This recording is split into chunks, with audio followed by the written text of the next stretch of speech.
welcome to episode 194 of Credit 101.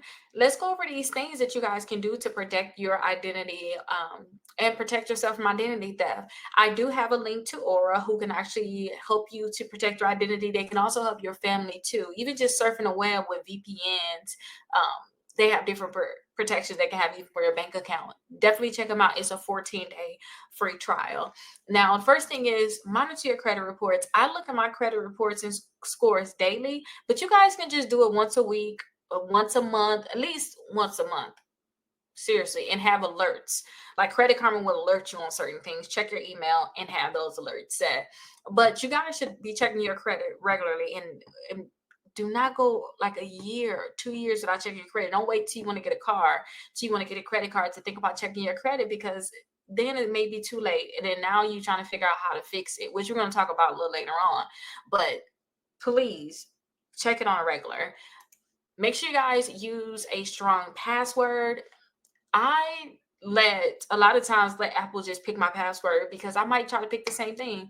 I just let Apple pick my password, and it's a stronger password. I don't have to sometimes worry about that being taken over, or say if one of my passwords is compromised, Apple will say, hey, you use this password multiple times. You've been using this password too many times.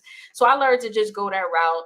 And I forgot to say too, if you guys need a copy of your credit report and your credit score with it, I do have a $1 free trial to Identity IQ. It's down below in the comments. So definitely check that out. And make sure you guys are securing your personal information. Do not just have your personal information out there. And like your social security card, remember, those things should stay at home. Make sure you guys are shredding a document such as your bank statement, credit card offers, tax returns before you dispose of them. Okay, make sure you're shredding them. Last episode, we were talking about dumpster divers. Like, this stuff is real. And be cautious when you're online, when you put your information in. Make sure that you are on a secure website, which means that you'll usually see the HTTP. If you see that, or you see like a lock on the website, that means that you are on a secure website. Don't use those public Wi-Fi's putting up in-person information, because that'll mess it up. Next, I want you guys to monitor your financial accounts. Log into all of the different credit cards you have, all the bank accounts that you have, and really look at all those accounts. So on my phone, what I did was I put all of my bank accounts in one thing called a finance. Right up under there is my other accounts. So my bank accounts at the top, down below is my credit cards. And then to the right of the one at the bottom, I do have little things that I may use for finances in there, but you definitely need to monitor. I log in and actually look into my bank accounts every single day. And when you're trying to grow your bank accounts, if you're trying to pay off debt, or you're trying to keep your money, or make sure that you don't have any scam going on, you guys should be checking those accounts daily, at least weekly, or look at your statements. Again, that's a monthly thing, but make sure you're looking at your statements. And protect your mail. Maybe you want to think about getting you a mailbox that actually have a key, or getting all the information or all of your mail sent to a PO box if you have reason to believe that someone's actually stealing your mail, or if you want to protect certain things that you may be getting in the mail.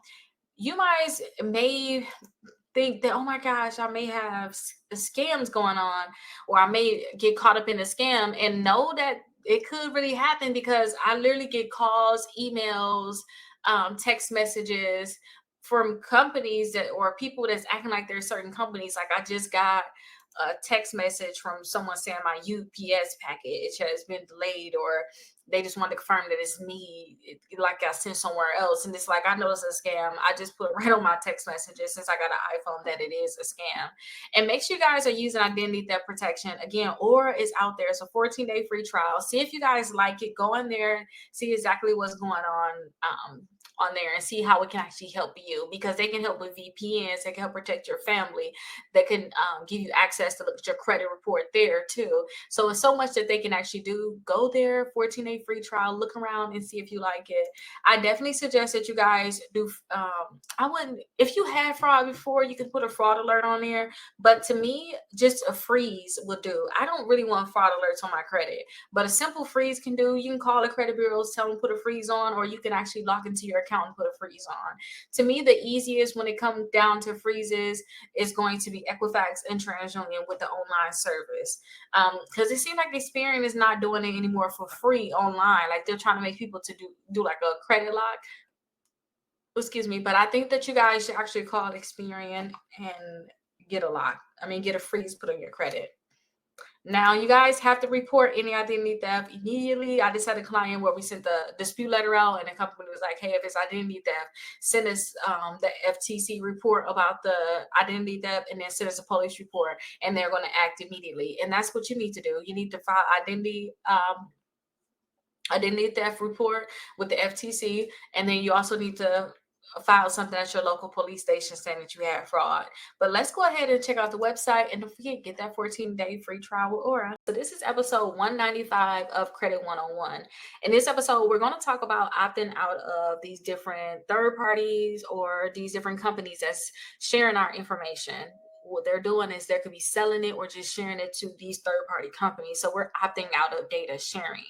And this can be good for a lot of reasons, especially if you just don't want your information to be shared in terms of like credit. When people are repairing a credit, they don't want their information with these third party different bureaus. They want to say, hey, stop sharing our information, stop selling, your report. So that's one instant. But if you guys want to opt out of credit card offers, such as like doing a shopping cart trick, some people did the opt out pre-screen, then what you guys need to do is you need to just call or visit them, and you can do it right on the website. You can do opt out right on the website. If you guys ever watch some of my videos with the shopping cart trick, you will see how we opt in. On the same thing, it says opt out. So you guys can do the optoutprescreen.com. That's exactly where you can opt out. And then you also have Factor Trust, because that was one that we were opting into. So, and are you opting in to get credit card offers? So this is just for credit offers. Now, you guys can also review your privacy settings. So when you sign up for certain services, or products, these companies have privacy settings. You can go in and change your settings, or you can call them to see how you can change your settings. Maybe you have to just log into a certain account to change your settings. But I know that like with my apps, I put on there, ask app not to track certain apps. I give them access to certain things because you don't know what they're going to do with all the information that they're getting. So you can literally go right to your settings on your phone, or you can log into that account and change your settings. Now, we also have data brokers out there, such as like Experian. And I'm only saying Experian because Experian does like rent reporting, and they have other companies too, but you can ask them not to share your information. So you can opt out to Experian, LexisNexis, CoreLogic, SageStream, those third-party bureaus. All you have to do is just basically really go to their website, and then they'll tell you how you can opt out. So definitely check my blog. I have all of the links on my blog. The link should be down below. It will be down below in the description. Check the blog because I have the links to all of these bureaus. And I'm so sorry if that noise is too loud, but I don't know what they're doing. But I want to make sure that we get this video done for sure for those people that need help with this. So opt out for online tracking. I told you I turn my tracking off on my apps.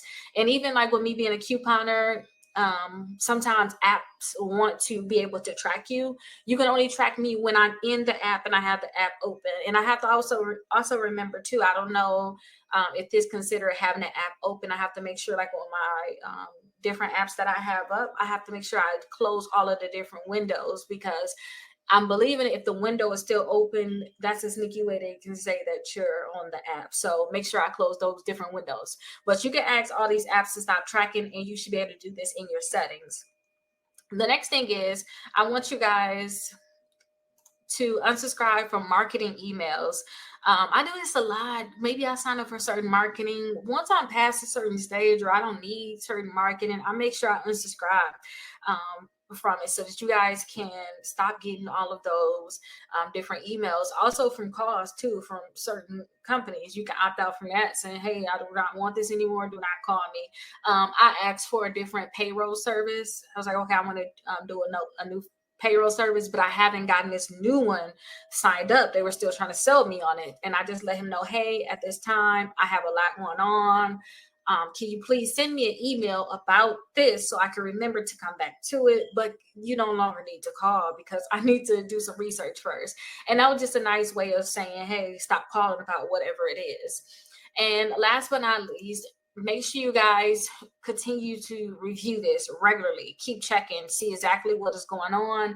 If you guys are not reviewing this, then you guys won't be able to just make sure you're on track because you don't know what you're opting into, especially with certain contracts. And with me being in class right now, with this legal class, I just realized that like on our and I'm just speaking what I realized because maybe you guys need to understand this too. I just realized that when you guys agree to their terms and conditions, like for real, that is their terms and conditions. You're going to go based off of that, but you don't even know what that is. And a lot of times we opt in to say, hey, you can do this, this, and that because we don't really read that contract. Um, so make sure you guys just check regularly and see, like, I don't want this to happen no more. I don't want that to happen. And one of my biggest changes when it came down to apps is if I no longer need the app, I got rid of the app. And then I also made sure that apps were not able to track me unless I'm in the app. Like I had on while I'm using while the app is open. It's a certain setting I did for tracking. And also for your photos, you can change things on there because for certain photos, you can actually see the location. So it's a lot of stuff. We have to opt out of these certain things, and opting out means don't put my location on my photos. Like I know where I was at. And sometimes even you can screenshot something and you can send that over. They can know your location based off of that. So please, you guys, like it's a lot that, and we have to understand how to opt out. So let's get into the opting out. Let me also show you guys my website just in case you guys